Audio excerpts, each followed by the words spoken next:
હોય તો કોઈના કોઈ રીતે એને સિસ્ટમની બહાર એ ગુજરાતના લોકો ફેંકી દે છે, ગુજરાતના મતદારો એને થ્રો કરી દે છે. એ વાતની મને લાગે છે કે ખરાઈ એ મહામંથનનો દર્શક એ ખૂબ સારી રીતે કરશે. મોટે ભાગે સત્તાના આવા નાના નાના કેન્દ્રો પર 2-5 લોકો હોય, માનો કે કોઈ તાલુકા પંચાયત હોય, કોઈ જિલ્લા પંચાયત હોય, એમાં એવા 2-5 લોકો હોય, પણ આખી સત્તા એ ગુંડાઓના હાથમાં જતી રહે એવું એ તાલુકા જિલ્લા પંચાયતોમાં ઓછું બને છે, મહાનગરોમાં ઓછું બને છે, નગરપાલિકાઓમાં ખૂબ ઓછું બને છે. તો ચૂંટણીઓ એક સારા માહોલમાં થાય છે. શહેરોમાં તો તમને કોઈ પણ જગ્યાએ એ હો હલ્લા સંભળાશે પણ નહીં. એટલે એ મતદાન પૂરું થઈ જાય એક તો 140 લોકો માંડ મતદાન કરવા નીકળે છે. તમને શહેરોમાં એ હો હલ્લા નહીં દેખાય. ગામડાઓમાં કેટલીક માથાકૂટો થતી હોય છે. તો પંચાયતોની ચૂંટણી જેને યોજવાની સત્તા છે એ રાજ્ય ચૂંટણી પંચની પણ એક શાખ છે, લોકોના મનમાં એની ઇમેજ છે.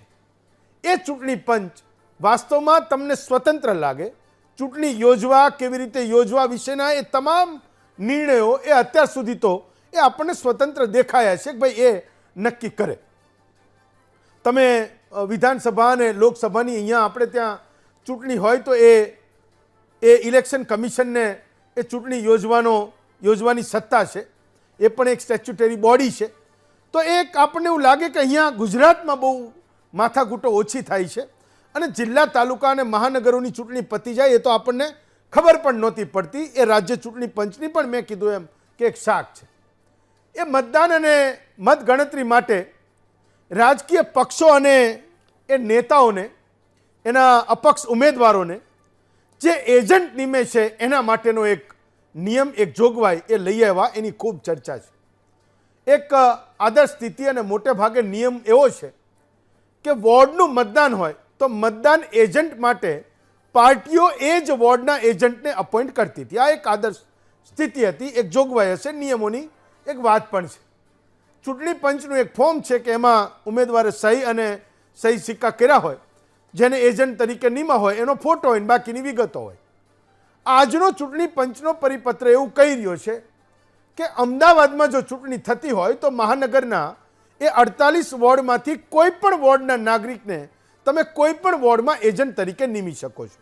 એક સિમ્પલ ઉદાહરણથી કહું છું. માનો કે નવરંગપુરા વોર્ડની ચૂંટણી છે, એનું મતદાન મથક છે, ત્યાં તમે વોટ કરવા જઈ રહ્યા છો તો તમારે એવું સમજવાનું કે જેટલા પણ લોકો એ નવરંગપુરા વોર્ડમાં ચૂંટણી લડી રહ્યા છે એના લોકો જે મતદાન બૂથમાં બેઠા હોય છે એ તમામ લોકો એ નવરંગપુરા વોર્ડના જ મતદાર અને નાગરિક હશે. આ એક આદર્શ સ્થિતિ છે, આ એક નિયમોની જોગવાઈ પણ છે. જિલ્લા પંચાયત હોય તો પહેલાં એવું હતું કે જે તે બેઠકનું મતદાન હોય તો એજન્ટ પણ એ જ બેઠકનો મતદાર હોય એ જરૂરી હતું. ચૂંટણી પંચ હવે એવું કહે છે કે આખી તાલુકા પંચાયત અને આખી જિલ્લા પંચાયતમાંથી તમે એજન્ટ એ રાખી શકો છો, નિમી શકો છો. પણ પરિપત્રની છેલ્લી 2.5 લાઈનનો મતલબ એ કોઈ સમજી શકતું નથી ને એના કારણે પણ ખૂબ મોટો વિવાદ એ થયો છે. કોઈને એ નિયમ સગવડ લાગે છે કે સારું થયું, આખા શહેરોમાંથી એજન્ટને લઈ આવવાની સુવિધા મળી, પણ વિપક્ષો આ 2.5 લાઈનનો મતલબ સમજવા પ્રયત્ન કરી રહ્યા છે. સંત કબીરનો એક ખૂબ પ્રસિદ્ધ દોહો છે ને કે 2.5 અખર પ્રેમ કા પઢે સો પંડિત હોય, એમ આ 2.5 લાઈન છે.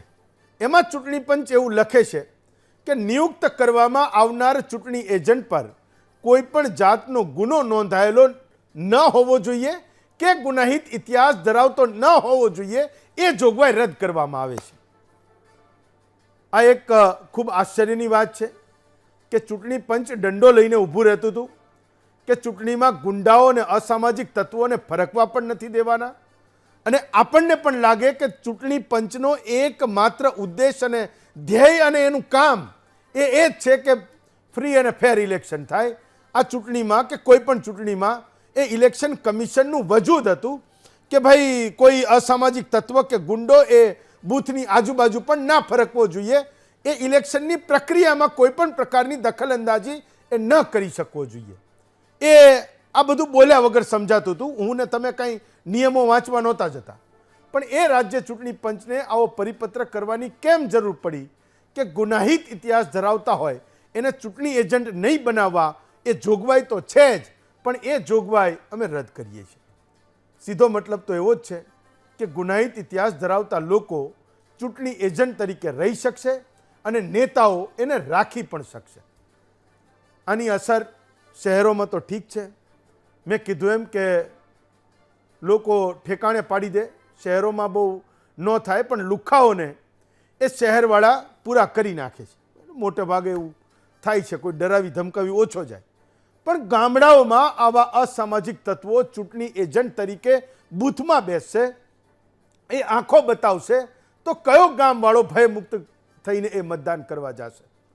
આવા મતદાન એજન્ટોએ જો ગામડાઓમાં કોઈ મતદારને કહી દીધું કે તું જતો રે, તારો મત હું નાખી દઉં છું, તો એ મતદાર ત્યાં ઊભો રહેશે ખરો? આ સૌથી મોટો સવાલ છે.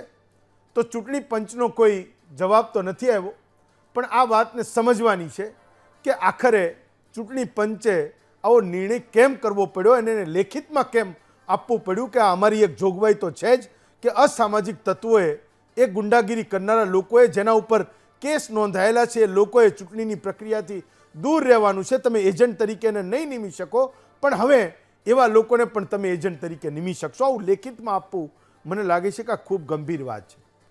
આ ચૂંટણીમાં ખૂબ ઓછા દિવસોનું અંતર હતું. ફોર્મ પાછા ખેંચવાની તારીખ 15મી એપ્રિલ હતી અને 26મી તારીખે આપણે જ્યારે આવા સમયે મળીશું ત્યારે ગુજરાતમાં સ્થાનિક સ્વરાજની ચૂંટણીમાં 4,18,00,000 મતદારો જે ભાગ લેવાના છે, એનું મતદાન એ પૂરું પણ થઈ ગયું હશે. તો આજની ચર્ચામાં આ ચૂંટણીના મુદ્દા, જનતાનો અવાજ, જનતાના પ્રશ્નો અને રીસામણા મનામણાનો જે દોર ચાલ્યો, એમાં નાગરિક ક્યાં હતો એની પણ વાત આપણે કરવાની છે. આજથી 36 કલાક સુધી નેતાઓ જાહેરમાં પ્રચાર નહીં કરી શકે, બધા બ્યુગલ નહીં વગાડી શકે, પણ ગલી મહોલ્લામાં મિટિંગો કરીને એ ગ્રુપમાં પ્રચાર કરતા રહેશે. ત્યારે આપણે મહામંથનમાં પત્રકારોની પાસેથી ગુજરાતના નાગરિકોની વાત, એમના પ્રશ્નો એ કેટલા પડઘાયા આ ચૂંટણીમાં, મુદ્દાઓમાં જનતા આખરે સમજી શું અને નેતાઓ જે વાયદા અને વચન આપી ગયા એ લોકો સુધી કેવા પહોંચ્યા, એ વાયદા અને વચનને જનતાએ કેવા સમજ્યા, એ 5 વર્ષમાં નેતાઓને કેવા સવાલ એ જનતા કરતી થશે, એ આ ચૂંટણીમાં આપણે સમજવાનું છે. કેટલાક તમારા વિષયો પર આજે પ્રશ્નોના જવાબ લઈશું.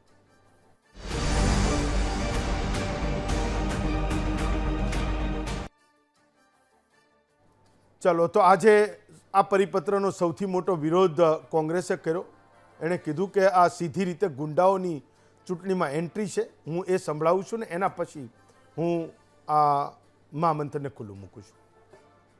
નિયુક્ત કરવામાં આવનાર ચૂંટણી એજન્ટ ઓબ્લિક મતદાન એજન્ટ ઓબ્લિક મતગણતરી એજન્ટ પર કોઈ પણ જાતનો ગુનો નોંધાયેલો ન હોવો જોઈએ કે ગુનાહિત ઇતિહાસ ધરાવતા ન હોવા જોઈએ. આ જોગવાઈ પહેલા હતી, એ જોગવાઈને તેમને સંપૂર્ણપણે રદ કરી નાખી છે એવું ખુદ ચૂંટણી આયોગ કહી રહ્યું છે. આ એમનો જ પરિપત્ર દેખાય કે રાજ્યમાં ભારતીય જનતા પાર્ટીના ઇશારે ગુંડા તત્વો બૂથની અંદર અને બૂથની બહાર મન ફાવે તે રીતે વર્તી શકે. મતદાન દરમિયાન અને મતદાન પછી મતગણતરીમાં પણ ગુંડા તત્વોને કોઈ પણ હિસાબે બે રોકટોક જે મનમાની કરવી હોય તે કરી શકે. આ દેખાડે છે કે અમે અત્યાર સુધી કહેતા હતા કે રાજ્યનું પોલીસ તંત્ર, વહીવટી તંત્ર ભાજપાના ખેસ પહેર્યા વિનાના એજન્ટ તરીકે કામ કરે છે. હવે તો રાજ્ય ચૂંટણી આયોગે પોતાના જ નિયમોનું સંપૂર્ણપણે આ પરિપત્રથી અમારી વાતને સંપૂર્ણ સમર્થન કરીને તેઓ પણ સરકારના ઇશારે ભાજપ સરકારને સત્તા હડપવા માટે જે રીતની મનમાની કરવા દેવાના પરિપત્રથી આદેશ આપી શકે, મદદ કરતા બની શકે એવો આ પરિપત્ર છે. ચાલો, આજનો આપણો વિષય છે જનતાની વાત આખરે કરી કોણે. આપણી સાથે 4 વક્તાઓ છે. ડૉક્ટર નરેશ દવે છે, વરિષ્ઠ પત્રકાર છે.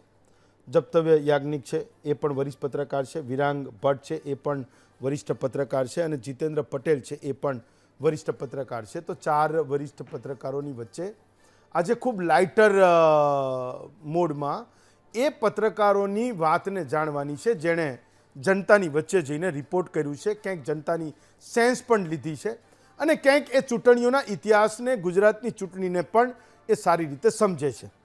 તો સૌથી પહેલાં નરેશભાઈ તમારાથી શરૂઆત કરું છું કે આ આખી ચૂંટણીમાં મેં એવું કીધું કે આજે જનતાની વાત કોણે કરી આ ચૂંટણીમાં?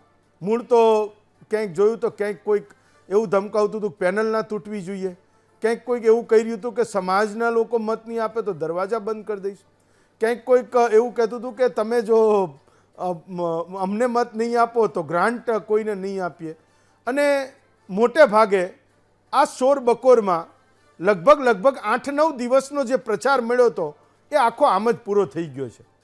મેં એ સવાલ પણ કર્યો કે આખરે એ નેતાઓ એટલે કે ઉમેદવારો જેને હું કહું છું કે જેને સીધી રીતે મતદાર તરીકે આપણે ચૂંટવાના છે, એ મતદારો એ ઉમેદવારો આખરે મતદારોની વચ્ચે પોતાની ઇમ્પ્રેશન કાંઈ પાડી શકા કે નહીં? ડૉક્ટર નરેશ દવે, પહેલો સવાલ. હેમંતભાઈ, આપે જે કહ્યું કે નેતાઓના નિવેદનો તો છેલ્લા 8 દિવસથી ચાલે છે, આજે પણ એમાં એક ઉમેરો છેલ્લા દિવસે પણ થયો છે કે ચૂંટણીમાં જો અમને મત ન આપ્યા અને જો વિપક્ષને મત આપશો તો અમે જોઈ લઈશું. આ હું ચીમકીની ધમકી આપું છું, આવી ભાષામાં ભાજપના ધારાસભ્યએ વાત કરી છે. હવે એના પર બહુ જ ચર્ચા થઈ છે એટલે એને આપણે બાજુ પર મૂકીને આજે જ્યારે ચૂંટણીના પ્રચાર પડઘમ શાંત થયા છે ત્યારે ચૂંટણી પ્રચાર દરમિયાન અનેક મુદ્દાઓ બહાર આવ્યા છે અને આ મુદ્દાઓમાં આજે જે મહત્વનો પ્રશ્ન આપે જે શરૂઆત કરી એમાં મને એવું લાગે છે કે ચૂંટણી પંચની વિશે વાત કરવી ખૂબ જ જરૂરી છે.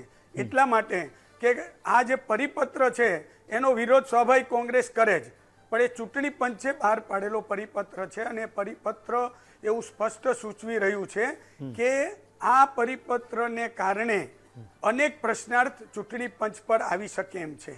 છતાં પણ આ પરિપત્ર આવ્યો છે.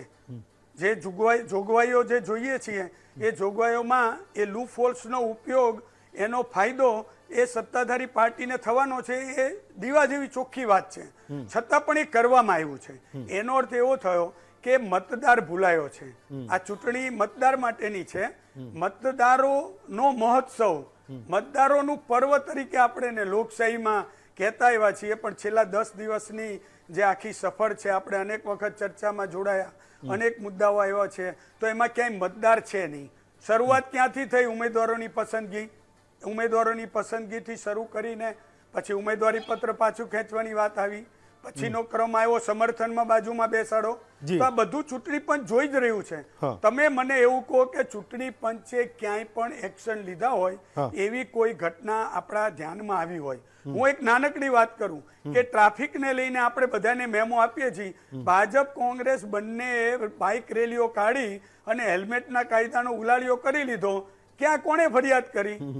આમાં બંને પક્ષ સરખા છે, એકબીજા પર ફરિયાદ ના કરે, પણ મતદાર તો મહત્વનો છે ને. એ મતદાર માત્ર સહેજ પાર્કિંગ કરીને કે હેલ્મેટ વગર જાય, તમે એક મેમો આપી દો છો અને રાજકીય પક્ષનો કાર્યકર અને આખી રેલીઓ નીકળે ને એમાં નેતાઓ જોડે હોય, કાયદા ઘડનારા જોડે હોય, એ જ કાયદાના લીરા કરે એવી સ્થિતિ છે. મારો મુદ્દો એક અલગ છે હેમંતભાઈ. તમે જે કહ્યું ને કે લાઇટર વેમાં, મને એવું લાગે છે કે લાઇટર વે આ ચૂંટણીમાં આવી શકે એવું જ નથી કે તમામ બાબતો ગંભીર છે. ધારાસભ્ય એવું કે અમને આટલી ટિકિટો આપી છે, મેં આને વેચી છે. બીજો એવું કે તમે અમારા મત ક્ષેત્રમાં જો ઘૂસશો તો અમે તમને આમ કરીશું. તમે બીજા એક વ્યક્તિને એવું નક્કી કરીને કહો છો કે તમે અમારી સાથે જોડાઈ જાઓ, ખુલ્લેઆમ જોડાઈ જાઓ, શું પ્રલોભનો આપશું એ પણ બધાને ખબર પડી જાય. તો આ વખતે આ બધી ગંભીર બાબત છે લોકશાહી માટેની, અને એ ગંભીર બાબતોમાં મને એવું લાગે છે કે ચૂંટણી પંચની જવાબદારીમાં અત્યાર સુધી ભલે એને ન નિભાવ્યું હોય, પણ હવે ચૂંટણીના પ્રચાર પડઘમ શાંત થયાથી જ્યાં સુધી મત પડે ત્યાં સુધીના 48 કલાક જેને આપણે ખોટી રીતે કતલની રાત તરીકે ઓળખીએ છીએ, મને એવું લાગે છે કે આ શબ્દ પ્રયોગ બરોબર નથી, પણ આ વહીવટની રાત હોય છે. અને આ જ્યારે વહીવટ ઇન્વર્ટેડ કોમામાં ચાલતા હોય ને ત્યારે મને એવું લાગે છે કે ત્રીજી આંખ ચૂંટણી પંચની એની ઉપર હોવી જ જોઈએ અને તો જ ખબર પડશે. એટલા માટે કે હવે ડોર ટુ ડોર જવાનું શરૂ થયું છે ને, તો પછી એ ટુ વે કોમ્યુનિકેશન મતદાર સાથેનું હવે શરૂ થયું છે. અત્યાર સુધી તમે શું કર્યું? રેલીઓમાં હાથ હલાવ્યા અને બધાને અભિવાદન કર્યું, તમે ત્યાં કોમ્યુનિકેટ કર્યું નથી. હવે 2 વે કોમ્યુનિકેટ છે. મતદાર છે એની પાસે તમે ઘરે જશો, તમને 2 સવાલ કરશે ને એના જવાબ તમારે આપવા પડશે. આ સ્થિતિ છે મારી. ઓકે જીતેન્દ્રભાઈ, તો આ પરિપત્ર એવું તો ક્યાંય કહેતો નથી કે ભાજપના લોકો જ રાખી શકશે. જો ભાજપ રાખશે તો કોંગ્રેસ પણ રાખશે, કોંગ્રેસ રાખશે તો આમ આદમી પાર્ટી પણ રાખશે, અને આમ આદમી પાર્ટી રાખશે તો આ 3 પક્ષો સિવાયના જેટલા અપક્ષો લડે છે એ પણ ગુંડાઓને શોધીને એજન્ટ માટે લઈ આવશે. પછી તો આમાં તો ગુંડાઓના ભાવ વધશે કે જે દિવસે કોણ મોટીને ઝાઝી લાલ આંખ કરી શકે એવા માણસને હું લઈ આવું. સ્વાભાવિક છે. ચૂંટણી પંચ એવું તો કહેતું નથી કે હું સત્તા પક્ષને અલાઉ કરું છું. તમે એવું કહો છો કે ભાઈ જે આ જોગવાઈ હતી કે અહીંયા અસામાજિક તત્વો, ગુંડાઓ જેની સામે કેસ નોંધાયા છે એ લોકો, આવા લોકોને એ આ મતદાન એજન્ટ તરીકે, મતગણતરી એજન્ટ તરીકે તમે નહીં નિમી શકો. પણ હવે એ જોગવાઈ અમે રદ કરીએ છીએ. તો એ તો બધા પક્ષો માટે છે. કાલે ઉઠીને કોઈ અપક્ષવાળો હશે કોઈ તાલુકા પંચાયતની સીટમાં, અને એ પણ કોઈ માથાભારે માણસ હશે, એના સારા કનેક્શનો હશે, કાલે એ માથાભારે માણસને લઈને મતદાન એજન્ટ તરીકે બેસાડશે.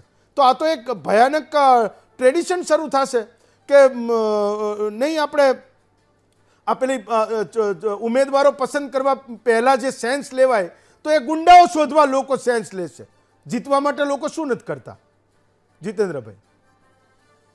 ચોક્કસ હેમંતભાઈ, પહેલા તો ચૂંટણી પંચે ખુલાસો કરવો જોઈએ કે આ નિયમનો ફેરફાર શા માટે કરવો પડ્યો. હા, એટલે કે સમયનો ફેરફાર થયો તો એ ચૂંટણી પંચે એવું કીધું હતું કે ભાઈ ગરમી વધારે છે, લોકોને સવારે કામ પર જવું હોય અથવા તો લોકો આ કારણસર, એટલે કોઈ પણ ફેરફાર થતો હોય તો ચૂંટણી પંચનો ખુલાસો કરતી હતી કે આ કારણસર અમે આ ફેરફાર કરીએ છીએ. આ ફેરફારનું કારણ શું, કોને માંગણી કરી કે આવો ફેરફાર કરો, આ છૂટ આપો, એવી માંગણી કરનાર કોણ હતું? એમાં જ એમને બ્રહ્મ જ્ઞાન થાય. એટલે મીન્સ કે આ કોઈ રાજકીય પક્ષ અને એક સત્તા પક્ષે બેઠેલો છે. ચૂંટણી પંચ હવે એમાં કહેવાની જરૂર નથી એ ભાજપનો એજન્ટ બની ગયો હોય અથવા તો સત્તા પક્ષનો એજન્ટ બની હોય એ રીતે વળ્યો છે. અને એ જે રીતે જુઓ કે ફોર્મ ભરવાના કે ફોર્મની જયારે વાત ચાલતી હતી ત્યારે જો ભાજપના નેતાના કે ભાજપના ઉમેદવારના ફોર્મમાં જરાક કચાશ હોય તો એને ચેન્જ કરવાની છૂટ આપવામાં આવી છે, એવા આક્ષેપો થયા છે. અને અન્ય પક્ષોને જયારે જરાક પણ ભૂલ થાય તો એમને તરત રદ કરી દેવામાં આવે છે.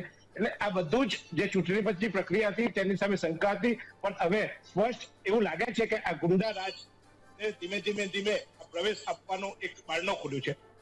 ચૂંટણી એજન્ટો જયારે ગુના ઇતિહાસ ધરાવતા હોય એટલે હવે આગામી દિવસમાં એવું થશે કે ગુંડો જ પોતે ઉમેદવાર ઉભો રહેશે અને એના જ એજન્ટો એવા રાખશે કે ગામમાં જે સત્તા સ્થાને હશે અથવા તો જેનો પાવર હશે એ જ રાજ કરી શકશે.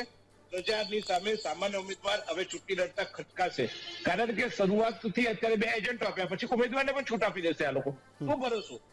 અને એજન્ટો કદાચ સારા હોય તો એજન્ટો ભૂલાઈ ઇતિહાસવાળા ના હોતે એક તટસ્થતાનો આપણે પેલી કરી શકતે. અને નાના ગામડામાં તો એક વ્યક્તિ ઉભો રહે ને ખાલી સાહેબ આ ગુનાહિત ઇતિહાસ વાળો, એટલે ગામમાં ખુલ્લે આમ આપણે તો કેટલાય સમાચાર આપણે કર્યા છે કે એક વ્યક્તિનો જો હુકમીથી આખું ગામ ડરે છે, આખા ગામમાં ફફડાટ ફેલાઈ જતો હોય છે. અને એવો વ્યક્તિ જયારે એજન્ટ તરીકે આ બુથમાં બેઠો હોય ત્યારે સાહેબ પેલાની આંગળી બધાની આંગળી ધ્રુજવાની છે. અને આ ચોક્કસ ગંભીર બાબત છે. ચૂંટણી પછી પહેલા તો ખુલાસો આપવો પડે કે આ કયા કારણસર કર્યું અને એ કારણના ચોક્કસ તાર્કિકતા સાથે આને કહ્યું જોઈએ. ચોક્કસ કોંગ્રેસ અથવા તો જેને વિરોધ કર્યો કોંગ્રેસે મનીષભાઈની બાઈટ જોઈ તો આ મામલે કોર્ટમાં જવું જોઈએ. અને આના માટે ભલે આ ચૂંટણીમાં કદાચ અવકાશ ઓછો છે પણ કાલે આ અંગે લડત આપીને ચોક્કસ જો નિયમ બદલાય તો તટસ્થ ચૂંટણી થશે. બાકી તો પછી ધીમે એવું થશે કે સામાન્ય પ્રજા અથવા તો જે વ્યક્તિઓ સીધા છે એ લોકો રાજકારણથી ધીમે દૂર થઈ જશે. કદાચ અત્યારે ક્યાંક માથું ઉઠાવીને ચૂંટણી લડે છે કે ભાઈ પ્રજા મને ગુપ્ત મતદાન કરીને જીતાડી દેશે, તો એ પણ હવે ડર ઉભો થશે. અને હવે સામાન્ય વ્યક્તિ અથવા તો કોઈક સારી વ્યક્તિ આ ચૂંટણીમાં આવતા ખચકાશે અને જે ગુંડાઓ છે એનું રાજ આવશે. બિહાર વાળી અથવા તો યુપી વાળી વાત અહીંયા થશે. યુપીના ઉદાહરણો આપણે 500 જોયા છે કે આખા બુથ કેપ્ચરમાં એક જઈને બેસી જાય અને પછી એ સિક્કા એ જાતે જ મારી દેતો. હવે તો સિક્કા નથી, તો ઈવીએમ છે. ઈવીએમ ના બટનો દબાવીને આખા બુથ કેપ્ચરની ઘટનાઓ આપણે જોઈ છે. હવે તો બુથ કેપ્ચર કરવાની જરૂર નથી, ગુંડાઓ જ અંદર બેઠા હશે તો સીધા આખા બુથ આપોઆપ જ કેપ્ચર થઈ જવાના છે. એટલે આ ખરેખર ગંભીર બાબત છે અને આ અંગે હરવાથી લેવાય એવું નથી. તો બાકી હવે લોકશાહીના સામે પ્રશ્ન ઉપસ્થિત થવાના છે. ફાઇન. જપ્તવ્ય તો એક વાત મેં શરૂઆતમાં કરી કે જનતાની વાત કોણે કરી, મોટા ભાગે નેતાઓ આવ્યા, મંત્રીઓ આવ્યા, ધારાસભ્યો આવ્યા, સાંસદ સભ્યો આવ્યા અને એ બધાએ આવીને વાત કરી કે ભાઈ તમારે શું કરવાનું છે, મતદારે શું કરવાનું છે. પણ મેં એક વસ્તુ આ ચૂંટણીમાં જોઈ કે કદાચ આ એવી પહેલી ચૂંટણી હશે કે આખી ચૂંટણીનો ભાર એ ધારાસભ્ય લઈને ફરતો હોય. સ્વાભાવિક છે કે 162 હવે ભાજપના છે તો એ થયા, કોંગ્રેસવાળા બહુ ઓછા જોયા, બાકી પેલા 5ની શું સ્થિતિ હતી એ પણ આપણને ખબર છે. પણ આ આખી ચૂંટણી તમે એવું સમજો કે ધારાસભ્યોએ એક કુંડાળું કરી લીધું હોય કે ભાઈ મારે આની અંદર જેટલા પણ લોકો છે ને એ બધાના મન મોહી લેવાના છે, જીતી લેવાના છે, ચાહે હું કોઈ પણ રસ્તે એ લોકોના મન મોહી લેવાનું કામ કરું, કોઈ પણ રસ્તે હું આ મારા જે ઉમેદવારો છે એને જીતાડવાનું કામ કરું. કદાચ એવું પણ બન્યું હશે કે ભાજપમાં મોટે ભાગે એવા ઉમેદવારોને ટિકિટ મળી હશે કે જેના ઉપર ધારાસભ્યએ આંગળી મૂકી હોય કે આ 4 આ વોર્ડમાં ને આ 4 આ વોર્ડમાં મને આપી દો, અને સામે પક્ષે ગેરંટી પણ લેવી હોય કે ભાઈ તમે કહો છો એ ઉમેદવારોને આપવાની વાત કરો છો તો એ જ ઉમેદવારોને જીતાડવાની જવાબદારી પણ તમારી છે, એ પણ લેખિતમાં કે મૌખિકમાં આપતા જાઓ. હેમંતભાઈ, સમજવાની જરૂર છે કે લોકશાહીના આનંદની વાતોને વધારવાનો સમય આવ્યો છે કે લોકશાહીના આનંદની વાતને ઘટાડવામાં આવી રહી છે, હવે સમજાતું નથી. પત્રકાર તરીકે આપણી નજરોએ હંમેશા કામ કરતા દરમિયાન અલગ અલગ ઘણા નાના મોટા લૂફોલ્ટ્સ જોયા હોય છે સિસ્ટમના, પણ આ એક એવો લૂફોલ્ટ છે કે જેને સીધી રીતે મંચ ઉપરથી સામાન્ય નાગરિકો પણ જોતા હોય છે, પણ એ નાગરિકો કોઈને કોઈ પ્રકારે આ વાતને સ્વીકૃતિના ભાવથી સ્વીકારી લેતા હોય છે. તમે કહ્યું એ પ્રમાણે મુખ્ય મુદ્દો તમે જે મને સવાલ પૂછ્યો કે ધારાસભ્યો માથે જવાબદારી લઈને ફરતા હોય છે, હવે ખરેખર આ જવાબદારી લઈને ફરવાનું કારણ શું છે તો એ પણ સમજવાની જરૂર છે. તમે જુઓ કે સત્તા પક્ષ છેલ્લા કેટલાક સમયથી ગુજરાતમાં લાંબુ શાસન કરતું આવ્યું છે, અને જ્યારે તમે લાંબા ગાળાનું શાસન કોઈ પણ સ્થળ ઉપર તમારી દુકાનની પેઢી પર પણ જો લાંબુ સમય બેઠા હો ને જો એ ગાદી છોડવાની વાત આવે તો એટલી સરળ નથી હોતી, અને એમાં પણ આ સ્વતંત્ર રાજ્યમાં આટલી બાહુબલી સરકાર કે જે કોઈ પણ કામ નાગરિકો પાસે પણ બહુમતીના જોરે મત મેળવી અને પછી હવે કરાવતું રહ્યું છે, એવામાં સત્તાના સુકાની બન્યા પછી એ સત્તા છોડી દેવાની વાત આવે તો કેવી રીતે ચાલે? હું એવું માનું છું, આ વાક્ય મારો કહેવાનો મર્મ જ એ છે કે બની શકે કે જે તે વિસ્તારના ધારાસભ્ય પોતાના વિસ્તારના એટલે કે વિધાનસભા હેઠળ આવતી અલગ અલગ નગરપાલિકાઓની વાત હોય કે મહાનગરપાલિકાઓમાં સીમિત વોર્ડની વાત હોય, એ વોર્ડમાં જે નવા સુકાનીઓ જનપ્રતિનિધિ બનવાના છે, વોર્ડના કોર્પોરેટર બનવાના છે, નગરપાલિકામાં કાઉન્સિલરો બનવાના છે અથવા તાલુકા પંચાયતના સદસ્યો બનવાના છે, એવા વ્યક્તિઓને સિલેક્શન કરવાનું કામ પોતે એટલે સ્વીકારીને ફરતા હોય કદાચ કે આવનારા દિવસોમાં આંતરિક રાજકારણમાં તેમની પોતાની હરીફાઈ નબળી રહે, એટલે ફરી વખત જ્યારે વિધાનસભા લડવાની વાત આવે ત્યારે તેમના હરીફોનું જે લિસ્ટ હોય એ પહેલેથી જ ઓછું રહે. સામાન્ય રીતે અત્યારે આપણે છેલ્લા કેટલાક સમયથી જોઈએ છે, માનીએ કે ન માનીએ, જ્ઞાતિ આધારિત, મૂડી આધારિત આ બે રાજનીતિના મુખ્ય પાયા છે, કોઈ સીધી રીતે સ્વીકારે કે ન સ્વીકારે. અને ત્રીજી એક વાત છે બાહુબલી નેતૃત્વ. કોઈ પણ વિસ્તારમાં કોઈ દબંગાઈ સાથે જીવતો વ્યક્તિ એ જો રાજનીતિમાં પ્રવેશ લે છે અથવા એને પ્રવેશ મળે છે અથવા તો કોઈ મજબૂત પક્ષ એને મેન્ડેટ આપે છે તો એના માટે પોતાના આગળના દિવસો સરળતાથી જીવવાના દ્વાર ખુલી જાય છે, અને જો આવા દ્વાર ખુલી જાય તો સ્વાભાવિક છે કે એ દ્વાર બંધ ના થાય એની ચિંતા એ કરે, અને બંધ ક્યારે થઈ શકે? જ્યારે એનો કોઈ હરીફ તૈયાર થાય અથવા તો સત્તા પક્ષ જેમાંથી એઓ ચૂંટાઈને આવતા હોય છે એ પક્ષ એમને પડતા મૂકે. હવે આવી સ્થિતિ જ ન જન્મવા દે તો એના માટેનું સૌથી મોટું કારણ જ એમણે અત્યારથી તૈયાર કરવાનું હોય છે. સ્થાનિક સ્વરાજની ચૂંટણીમાં સામાન્ય રીતે સત્તા પર ચૂંટાઈને આવેલા ધારાસભ્યો અને સંસદ સભ્યો એ સંગઠનની ભૂમિકામાં સીધી રીતે નહીં રહ્યા હોવા છતાં પણ હું એમ માનું છું કે આ પ્રકારની મેન્ડેટરી પ્રોસેસમાં જ્યારે પણ એ લોકોની બોડી બેસતી હશે અથવા ડિસ્કસ કરતી હશે ત્યારે પોતાના વિચારો નહીં માત્ર કે સાચા અર્થમાં કોઈ કાર્યકર્તા કેટલા વર્ષોથી કામ કરી અને એ વિસ્તારના બૂથને અને એમના પક્ષને મજબૂત કરવામાં સફળ થયો છે, પરંતુ એ કાર્યકર્તા એવો હોવો જોઈએ જે ભવિષ્યમાં તેમનો હરીફ ન બને.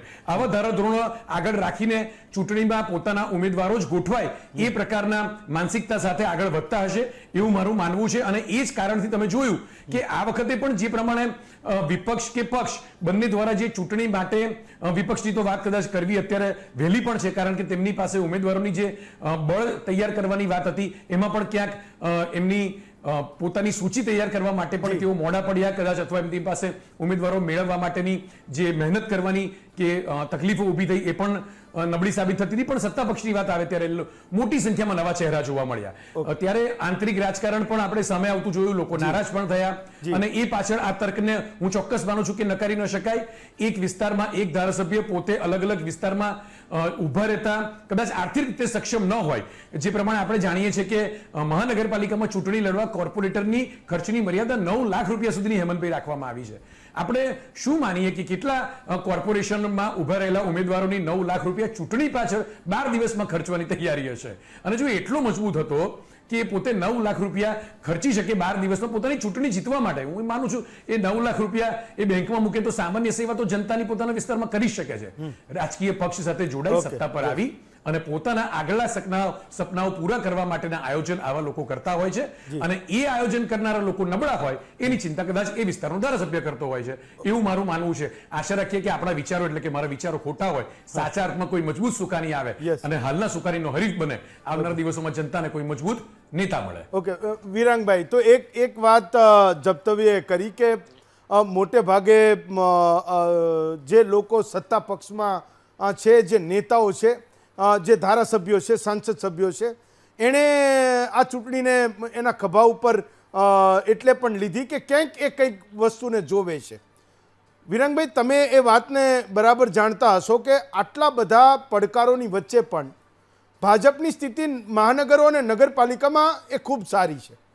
કદાચ એ વાતની એટલે કોઈ પણ કંઈ પણ કહે, એ પડકારોની વાત કરો ઇન્ડિવિજ્યુઅલી, હું આજે એમાં નથી પડવા માંગતો, પણ અહીંયા બેઠેલા ચારે ચાર મારા વરિષ્ઠ મિત્રો અને વડીલો પણ એ વાતનો સ્વીકાર કરશે કે ભાઈ નથી મુશ્કેલીઓ.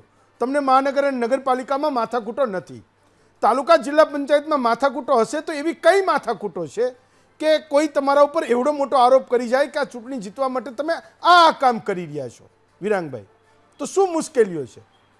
તમે વધારે સારી રીતે સમજતા હશો. હેમંતભાઈ, તમે જી હેમંતભાઈ, તમે જે મુદ્દો ઉપાડ્યો છે એ ખરેખર બહુ મહત્વનો મુદ્દો છે.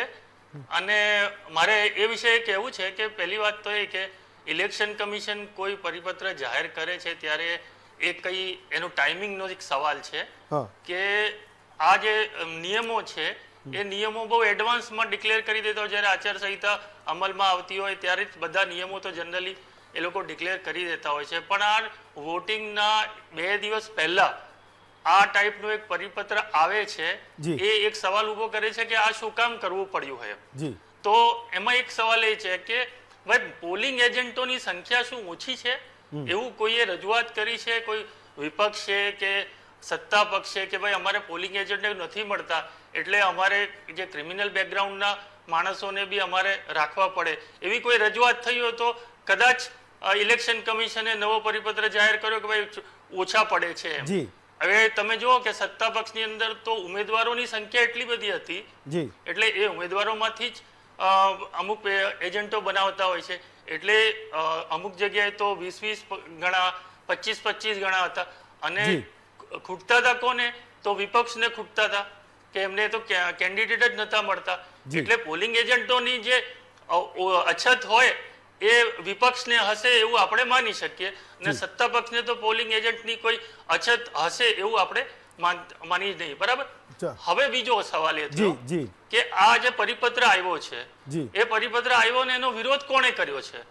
કારણ કે આમ તો ખોટી જ વાત છે ને કે ભાઈ તમે ક્રિમિનલ બેકગ્રાઉન્ડના લોકોને પોલિંગ એજન્ટ તરીકે રાખવા માંગો છો તો ઓબ્વિયસલી સત્તા પક્ષ હોય કે વિપક્ષ હોય બંને વિરોધ કરવો જોઈએ. બરાબર. તો એમાંથી ખાલી કોંગ્રેસે જ વિરોધ કર્યો છે. હમણાં સુધી આમ આદમી પાર્ટીએ વિરોધ કર્યો હોય કે ભારતીય જનતા પાર્ટીએ વિરોધ કર્યો હોય એવું આપણે કોઈ જગ્યાએ તમે જ કીધું છે, અને ન્યૂઝમાં પણ એવું આવ્યું છે કે કોંગ્રેસે વિરોધ કર્યો છે કે ભાઈ આ. તો હવે એક આની અંદર મને એક મહત્વનો એક તમને ઇન્સિડન્ટ કહું કે બંગાળની અંદર 50 જેટલા લોકોએ કોર્ટમાં ગયા અને એ લોકોનું ક્રિમિનલ બેકગ્રાઉન્ડ હતું અને એ લોકો કોર્ટમાં ગયા કે ભાઈ પોલીસ અમને પકડી શકે એવું છે એટલે અમને એન્ટિસિપેટરી બેલ આપો એમ. એટલે કદાચ એ છે કે પકડીને એ લોકો પોલિંગ એજન્ટ તરીકે કામ કરી શકે નહીં એવા અંદર કરી દે. હવે આપણા ગુજરાતની અંદર આપણે ઇલેક્શન ડિક્લેર થયું પછી દરેક સિટીમાંથી ઘણા બધા લોકોને પોલીસે પકડીને અંદર કરી દીધા છે કે જે લોકો ક્રિમિનલ બેકગ્રાઉન્ડના છે. હવે એ તપાસ કરવી જોઈએ કે એ કયા પક્ષના સપોર્ટર હતા. હવે એટલે પ્રોબ્લેમ એ છે કે જે ઇલેક્શન કમિશને ડિક્લેર કર્યું છે કે ભાઈ ક્રિમિનલ બેકગ્રાઉન્ડ વાળાને એલાઉ કરશું, તો ઇલેક્શન કમિશને એવું બતાવવું જોઈએ કે ભાઈ કોઈએ રજૂઆત કરી હતી કે ઓછા અછત છે, તો એવું હશે તો આપણે સમજી શકીએ. બાકી આમાં કોઈ મગજમાં ઉતરતું નથી કે શું કામ આવું કરવામાં આવે. તો આપણે એમ કન્ક્લુઝનમાં એવું કહી શકીએ કે સત્તા પક્ષના કહેવાથી કર્યું હોય કે એના ઈશારાથી કર્યું, એવા આરોપો તો લાગતા જ હોય છે કે સત્તા પક્ષના કહેવાથી ઇલેક્શન કમિશન કામ કરે છે, એવા આરોપો લાગતા હોય છે. પણ આ બધા જેટલા મેં સવાલ ઉઠાવ્યા એનાથી તો એક કન્ક્લુઝન પર એવું જ આવે છે કે સત્તા પક્ષના કહેવાથી આવું કોઈ પરિપત્ર કર્યો હોય એવું લાગે છે. નરેશભાઈ, એક સવાલ એ પણ છે નરેશભાઈ, તમે મારા સવાલને બરાબર સમજજો. અત્યાર સુધીમાં આપણે એવું કહેતા હતા કે સંવેદનશીલ બૂથ મથકો એ ચૂંટણી પંચ એ અલગથી તારવતું હતું. મેં આ ચૂંટણીમાં વાંચ્યું કે 11,000 એવા બૂથો છે આખા ગુજરાતમાં જે સંવેદનશીલ મતદાન મથકો છે, સંવેદનશીલ બૂથો હશે કે મતદાન મથક હશે. તમે સમજો અમદાવાદમાં 210 એવા મતદાન મથકો છે જે એમણે સંવેદનશીલ છે એમ જાહેર કર્યું છે. આપણે એ પણ જાણીએ છીએ કે ચૂંટણી એજન્ટ તરીકે કરવાનું શું હોય, એક જે ઉમેદવાર હોય એ સવારે 7 વાગે તે એક ફોટો ચિપકાવે જે એજન્ટનો, એનું નામ લખી દે અને ઉમેદવાર નામ અને સહી સિક્કો કરી દે. હું એ માનો કે મને ચૂંટણી એજન્ટ તરીકે નિમે હું લઈને જાઉં કોઈ ઉમેદવારનો એજન્ટ તરીકે, તો ચૂંટણી અધિકારીએ મને અલાઉ કરવો પડે. એક ફિક્સ ફોર્મેટ છે. માનો કે કોઈ બૂથ છે, મતદાન મથક છે, એ તમે સંવેદનશીલ જાહેર નથી કર્યું, પણ એ વિસ્તારનો કોઈ એવો વ્યક્તિ કે જે 5-7 ઉમેદવારો જે ચૂંટણી લડે છે, 10 ઉમેદવારો ચૂંટણી લડે છે, એણે એવા કોઈ અસામાજિક તત્વને એણે ચૂંટણી એજન્ટ તરીકે બૂથ ઉપર મોકલી દીધો. ભાઈ તમે ગણ્યા છે તો એક કે આ સંવેદનશીલ બૂથ આટલા છે જ્યાં તમે પોલીસ રાખશો, અર્ધલશ્કરી બળો રાખશો અને તમે તમામ સીસીટીવી કેમેરાથી માંડીને તમામ ચાક ચોબંધ વ્યવસ્થા રાખશો, તો એ તો સંવેદનશીલ જગ્યા છે, તમે ઠેરાવેલી છે, ચૂંટણી પંચે સિક્કો મારેલો છે કે હા આ સેન્સિટિવ પોલિંગ સ્ટેશન છે. પણ એવા પોલિંગ સ્ટેશન કે જે તમને એવું લાગે છે કે અહીંયા તો બહુ સારા ને એકદમ સજ્જન લોકો છે, ચૂંટણીના ઇતિહાસમાં કોઈ દિવસ અહીંયા માથાકૂટ થઈ નથી, અહીંયા કોઈ દિવસ માથાકૂટ થશે પણ નહીં, એવું માનીને તમે એને અસંવેદનશીલ જાહેર નથી કરતા. પણ કોઈ ઉમેદવાર એવા કોઈ અસામાજિક તત્વને એનો ચૂંટણી એજન્ટ તરીકે નિમી દે તો શું થશે? તો મારે એ સમજવું છે કે આ સંવેદનશીલ મતદાન મથકોને અલગ તારવવાની જે પ્રક્રિયા હતી એ હવે રાજ્ય ચૂંટણી પંચ આગળની ચૂંટણીઓમાં કેવી રીતે કરશે? હેમંતભાઈ, તમારી વાત સાચી છે કે ભાઈ આ સંવેદનશીલ મત વિસ્તાર છે એવું તમે નક્કી કેવી રીતે કરી શકો, એ બૂથને તમે અલગ કેવી રીતે કરી શકો. તો મારે પહેલા એ વાત કરવી છે કે આચાર સંહિતાનો મામલો તો ચૂંટણી પંચમાં વર્ષોથી છે, આદર્શ આચાર સંહિતા. પણ TN સેશનના આવ્યા પછી એ જે આદર્શ આચાર સંહિતા છે એ ખરેખર અમલમાં આવી અને આ બધા જે નિયમો ઘડાયા અને એનું અમલીકરણ થયું. હવે હું તમને એ કહું છું કે ચૂંટણી પંચ શું છે? ચૂંટણી પંચ એ સ્વાયત્ત સંસ્થા છે, પણ એમની અંદર કામ કરનારા કોણ છે? રાજ્યનું વહીવટી તંત્ર છે. કામ કરનારા તો મામલતદાર, કલેક્ટર, નીચે સુધીનો સ્ટાફ એ બધો જ છે.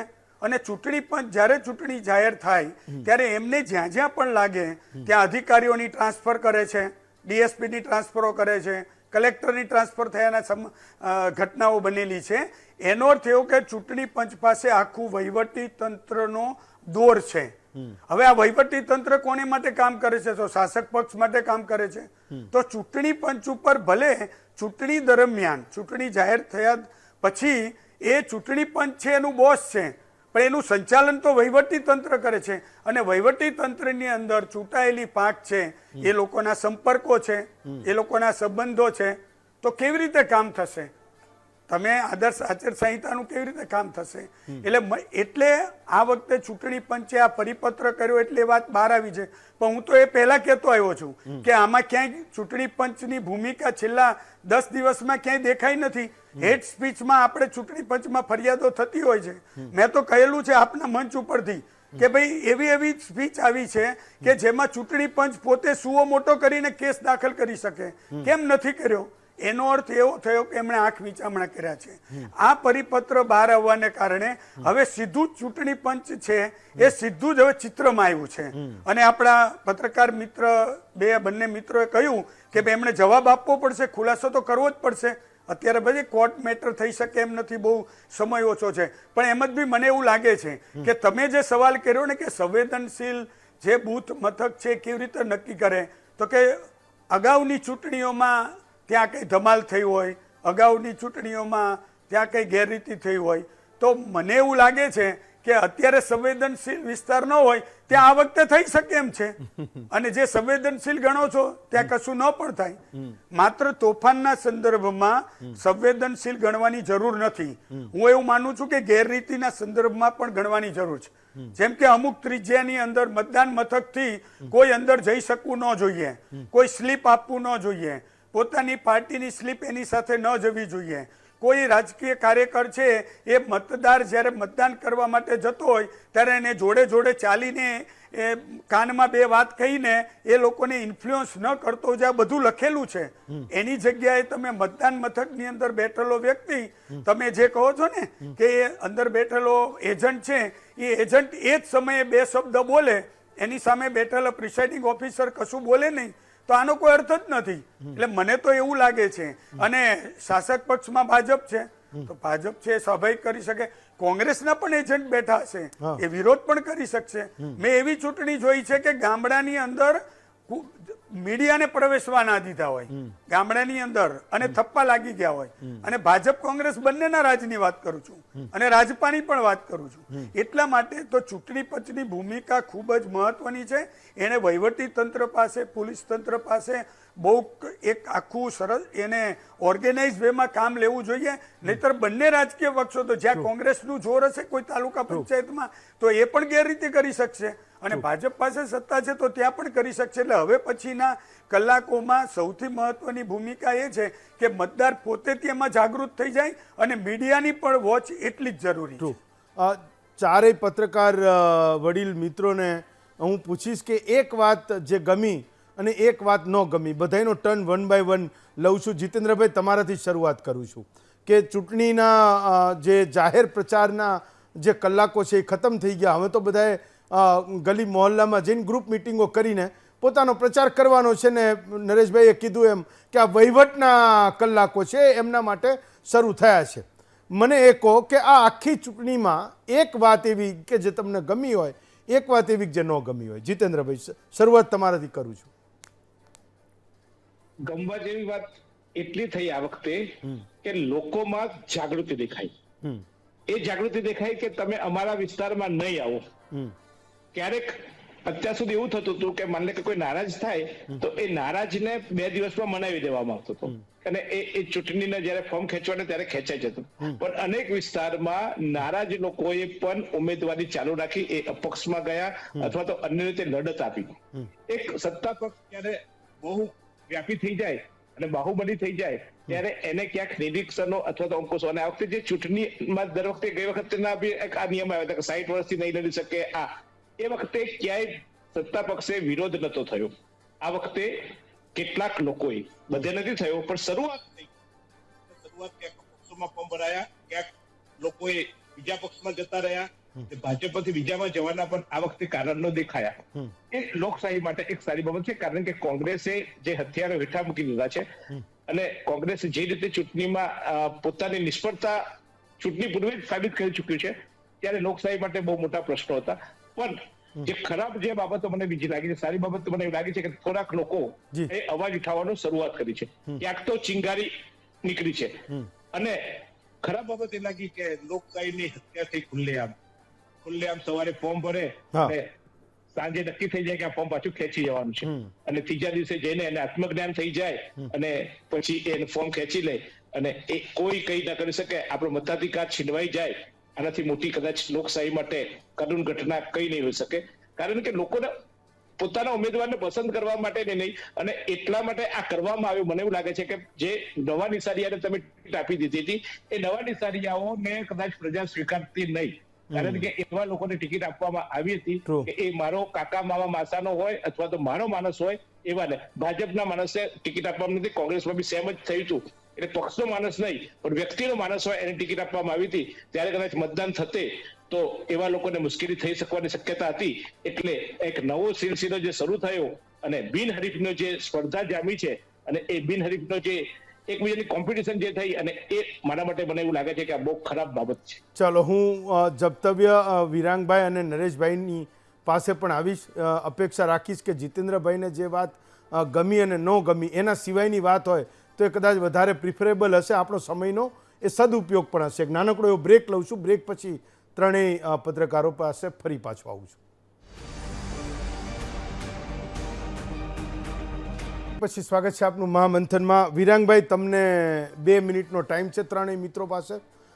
વિરાંગભાઈ, 2 મિનિટમાં એક વાત ગમી એ અને એક વાત જે ન ગમી એ. હેમંતભાઈ, એક વાત મને સૌથી વધારે એ ગમી છે કે આ વખતે બધા બહુ બધા નવા ચહેરા પાર્ટીઓએ ઉતાર્યા છે. એવું કહેવાય છે 80% નવા ચહેરા છે. અને એના એવું કહેવાતું કે ગુજરાતની અંદર કોઈ ત્રીજી પાર્ટી નહીં આવે એવું, પણ એક ત્રીજી પાર્ટી આવી છે. લોકોને એક ઉત્સાહ, એક હોપ જાગી છે કે એક ત્રીજી પાર્ટી આવી છે અને મજબૂત વિપક્ષ મળશે એવું લોકોને લાગી રહ્યું છે. અને લોકો બી રિએક્ટ કરી રહ્યા છે. તમે જોઈ રહ્યા છો કે લોકો રિએક્ટ કરી એટલે એક મજબૂત વિપક્ષ મળે એવી એક આશા થઈ છે. એ મને બહુ ગમ્યું છે. અને બીજું નથી ગમ્યું એવું કે ભાઈ આ જે નેતાઓ જે રીતે બોલી રહ્યા છે અહીંયા સુરતમાં, તો એક સોસાયટીની અંદર નેતાઓએ માર્યા છે લોકોને અને કેટલીક મહિલાઓએ પોલીસ આવી પડી અને કેટલીક મહિલાઓના કપડા ફાડી નાખ્યા. આ લેવલ સુધીનો પ્રચાર તો અમે કોઈ દિવસ જોયો નથી કે નેતા જે પ્રચાર કરવા જાય છે મારામારી કરે છે અને કપડા ફાડી નાખે છે. એ બહુ લો લેવલનું પોલિટિક્સ થઈ ગયું છે. આ જરા બી નથી ગમ્યું. ચલો, જપ્તવ્ય 2 મિનિટ તમારા માટે. એક વાત ગમી, એક વાત ના ગમી. હેમંતભાઈ, સામાન્ય રીતે તો આ ચૂંટણીમાં કંઈ ગમવા જેવું વિશેષ છે નહીં, પણ જ્યારે ખરેખર ગમવાની વાત કરવી તો એક વાત એ પણ છે કે ન માત્ર નાગરિકો પરંતુ સત્તા પક્ષના કેટલાક આંતરિક નારાજ કાર્યકર્તાઓ પણ છાતી ખોલીને ફૂલાવીને બહાર આવ્યા અને એમણે પણ પોતાનો વિરોધ જીવતો રાખ્યો છે. કદાચ જેથી સત્તા પક્ષના કાન આમળવામાં બીજું કોઈ સફળ થયું હોય કે ન થયું હોય, મહદઅંશે એ લોકો થતા દેખાય છે. આવનાર દિવસોમાં કદાચ એની હકારાત્મક અસર તંત્ર ઉપર સીધી દેખાય. નહીં ગમવા જેવી વાતોનો તો ઢગલો છે, પરંતુ જેમ એક સુરતની વાત આજે વિરાંગભાઈએ હમણાં કરી એવી રીતે વડોદરામાં પણ દ્રશ્ય આજે જોવા મળ્યું. મૂળ મુદ્દો આજનો જે છે એ પણ નહીં ગમવા જેવો છે, પરંતુ વડોદરામાં જે દ્રશ્ય જોવા મળ્યું, વોર્ડ 3ના ભારતીય જનતા પાર્ટીના ઉમેદવારો રેલી લઈ અને પોતાના વિસ્તારમાંથી નીકળતા હતા અને કેટલાક લોકોએ શસ્ત્ર શક્તિ પ્રદર્શન હોય તે પ્રકારે તલવારથી તેમનું સ્વાગત કર્યું. જો ગુંડા તત્વોને હવે બૂથ પૂરતા સીમિત નથી રાખવાના એ વાતનો જો આપણે ચૂંટણી પંચના છેલ્લી લાઈનની ચર્ચા કરતા હોય તો સાથે સાથે આવી લાઈનો પણ ચર્ચા કરવી જોઈએ. આ દેશની રાજનીતિમાં ગુંડા તત્વો ઉમેદવાર બનતા હતા, જેમની ક્રાઇમ કુંડળી હોય, લોકો વિધાનસભા અને સંસદ સભ્ય, મંત્રી બનતા હતા, હવે બૂથ એજન્ટ બનશે. અને હવે તો જાણે પહેલેથી જ એક પ્રકારની આપણને સીમા ચિહ્ન રૂપના દ્રશ્યો જોવા મળે છે કે તલવારથી તેમનું સ્વાગત થાય છે. નાગરિકો ચિંતા ના કરે તો બીજું શું કરે. આશા રાખીએ કે મતદાનની ટકાવારી એ અંશે પહોંચે કે આ પ્રકારના સત્તાના સપના જોતા લોકો ક્યાંક ને ક્યાંક પોતાના કાબુમાં આવતા થઈ જાય. નરેશભાઈ, તમારા માટે શું એક વાત ગમી, એક વાત ન ગમી? નહીં, આમાં ગમવાની વાતો ઘણી ઓછી છે, પણ એક વાત હું કહી શકું કે આ વખતે ઘણા બધા વિસ્તારોમાં શાસક પક્ષના ઉમેદવારોનો પણ વિરોધ થયો છે. એટલે પ્રજાએ જાગૃત બનીને એમને ભલે એમાં ત્યાં ફરી પાછું ભાજપના જ ઉમેદવાર જીતશે, પણ કમસે કમ ઘણા બધા વોર્ડમાં, ઘણા બધા જિલ્લાઓ, તાલુકામાં પોતાની વ્યથા કહેવા માટે થઈને મતદારો બહાર આવ્યા છે. એટલા પૂરતું તો મતદારોનો અવાજ બહાર આવ્યો છે. એ કદાચ નાનકડું એવું પ્રતિક રૂપ હશે, પણ પહેલા તો એવું હતું કે શાસકની સામે બોલી જ ન શકે ને જે મુખ્યમંત્રીના મત વિસ્તારની અંદર પણ વિરોધ થયો છે. ભલે ત્યાં ભાજપ જ આવવાનું છે, એમાં ના નથી, એટલા માટે કે એ મુખ્યમંત્રીનો મત વિસ્તાર છે. તો મને એવું લાગ્યું કે મતદારો ક્યાંક જાગૃત બન્યા અને એમણે કહ્યું એ ગમતી વાત બની. અને ન ગમતી વાતમાં સૌથી મોટી વાત એ છે કે ભાજપ પાસે બધું જ છે અને એ સીટો બધી જ જીતી શકે એમ છે, છતાં પણ બિનહરીફ બેઠકો વધારવા માટેની જે એમની સ્પર્ધા હતી અને એમના માટે સામ દામ દંડ ભેદ એ એમણે રસ્તો અપનાવ્યો. એમણે એ કરવા જેવું હતું કે લડવા દો સામે, અને સામેના ઉમેદવારોની ડિપોઝિટ જાય વિપક્ષની, તો વિપક્ષ સામે લડી લેવાની જે વાત હતી ને એ એમણે કરવા જેવી હતી. રાષ્ટ્રીય પક્ષ તરીકે શાસક પક્ષ તરીકે ભાજપનું વલણ આ હોવું જોઈતું હતું, એની બદલે એમણે જે રસ્તો અપનાવ્યો એ મને એવું લાગે છે એ મને ગમ્યો નથી. ચલો, મને એવું લાગે છે નરેશભાઈ કે એક વાત આ ચૂંટણીની ખૂબ સારી એ પણ છે કે જે કકળાટો 15 તારીખ સુધી આપણે જોયા કે ભાઈ રાધર 11મી તારીખે સૌથી મહત્તમ અને 12મી તારીખ તો આખી એ જ ગઈ કે ભાઈ મને ટિકિટ ન આપીને આને કેમ આપી, હું તો એક જ વાર લડેલો હતો, બીજી વાર તો મને ચાન્સ કેમ ન આપ્યો, આ વખતે તો મારો જ વારો હતો, મને કેમ ન આપી. એની વચ્ચે એવા સાવ નાના નાના લોકો, એ તાલુકા પંચાયત, નગરપાલિકા, મહાનગરપાલિકામાં સાવ નાના નાના લોકો કે એની જનતાની પડખે ફરીવાર ઊભા રહેવા એ આ ચૂંટણીના મેદાનમાં નીકળી પડ્યા. પાર્ટી એને ટિકિટ આપી ન આપી કંઈ વાંધો નહીં, પણ એવા હજારો લાખો લોકો હશે કે જેણે ટિકિટ તો માગી. મેં કીધું કે 10 લાખ લોકો એવા હતા જેણે મુખ્ય પક્ષોમાંથી ઉમેદવારી કરવાની એ રજામંદી માગી હતી, ના મળી તો મળી કેટલાને, તો 10,000ને મળી. એ બીજી પાર્ટીમાં કેટલાને મળી તો કે 9,000, 9,500ને મળી. ત્રીજી પાર્ટીમાં કેટલાને મળી તો 5,000, 5,500ને મળી. કુલ મળીને એ 10-12 લાખ લોકોમાંથી માત્ર ને માત્ર 40-45 હજાર લોકો એ દાવેદારી એ પાર્ટીના સિમ્બલ પર કરી શક્યા. પણ એના સિવાયના લોકો એ સામાન્ય માણસના કામ માટે, એ વોર્ડમાં, એ મતદારો માટે એ ફરી પાછા નો ટિકિટ મળી તો પટ્ટા પહેરીને ફરી પાછા જોડાઈ ગયા. હું માનું છું કે કદાચ આપણી લોકશાહી એ આ પ્રકારની વૃત્તિના કારણે, લોકોની સેવા ભાવનાના કારણે એ કદાચ ટકી છે અને કદાચ એ દિવસે ને દિવસે મોટી પણ થાય છે. અને હું સમજું છું કે આ સમજણ એ સામાન્ય માણસની તો હતી જ, પણ એ નેતાઓ, કાર્યકરોને, પક્ષો પણ એ સમજણને બળવત્તર બનાવે. હું માનું છું કે તો એ સોને પે સુહાગા હશે. અને અત્યારે મેં જ્યારે તમને પૂછ્યું કે શું ન ગમ્યું, કદાચ આવનારા 5 વર્ષ પછી એ સવાલો હું તમને પૂછતો હોઈશ તો તમે લોકો એવું કહેતા કે આમાં બધું જ ગમ્યું. અને એક પત્રકાર તરીકે મારીને તમારી અપેક્ષા તો એ હંમેશા આદર્શ સ્થિતિની જ હોય, જેમ ચૂંટણી પંચની ભાષામાં વાત કરું તો કે આપણને તો હંમેશા બધી આદર્શ સ્થિતિ જ ગમે. આપણે એવું કંઈક આવું જ હોવું જોઈએ. આપણે કંઈક ભાજપે આ કરવું, કોંગ્રેસે આ કરવું, પણ આપણે એ કહીએ છીએ કે એ કોણ સાંભળનારું છે. તો આપણો એ ધર્મ છે કે આપણે તો હંમેશા એ આદર્શ સ્થિતિને જ જોવી જોઈએ અને એનું જ સપનું મનમાં રાખીને એ જર્નલિઝમ કરવું જોઈએ, લોકોને સમજાવવું જોઈએ કે ભાઈ હોય એ આદર્શ સ્થિતિ, તમે જુઓ એ પણ સાચી, અમે જોઈ એ પણ સાચી, પણ વાસ્તવમાં જે હોય છે, જે મને ને તમને દેખાય છે, તો મારા ને તમારા ઘણા બધાના એ સપના તૂટી જાય છે. હું એવી આશા રાખું છું કે જ્યારે પણ ફરી તમને ચારેયને ભેગા કરું પૂછું કે શું ગમ્યું તો અને શું ના ગમ્યું, તો તમને બધું જ ગમતું હોય. જપ્તવ્ય, વિરાંગભાઈ, નરેશભાઈ અને જીતેન્દ્રભાઈ ચારેયનો ખૂબ ખૂબ આભાર માનું છું. આવતીકાલે મતદાનની આગલી રાત હશે. મતદાન માટે આપણે બધાએ સજગ થવું જોઈએ. હંમેશા આપણા પ્રશ્નોને આપણે કહેતા રહીએ છીએ તો એના જવાબ મેળવવા હશે તો આપણે એ મતદાનની પેટીઓને પણ છલકાવી પડશે. ઈવીએમ બટન એ જઈને દબાવવું પડશે. 100% મતદાન તરફ આપણે જવું જોઈએ. એ આદર્શ સ્થિતિ છે જે મેં વાત કરી. તો આજે આવતીકાલે જ્યારે મળીશું ત્યારે એ વાત કરીશું કે આપણે બધા ભેગા થઈને આ લોકશાહીના પર્વમાં મહત્તમ ભાગ કેવી રીતે લઈએ અને એના માટેની તમામ જે મુશ્કેલીઓ છે એને આપણે અવરોધીને પણ એ મતદાન મથક પર જઈએ અને મતદાન કરીએ. આજે મને રજા આપશો. આવતીકાલે ફરી આ વિષય સાથે મળીશું. રજા આપશો.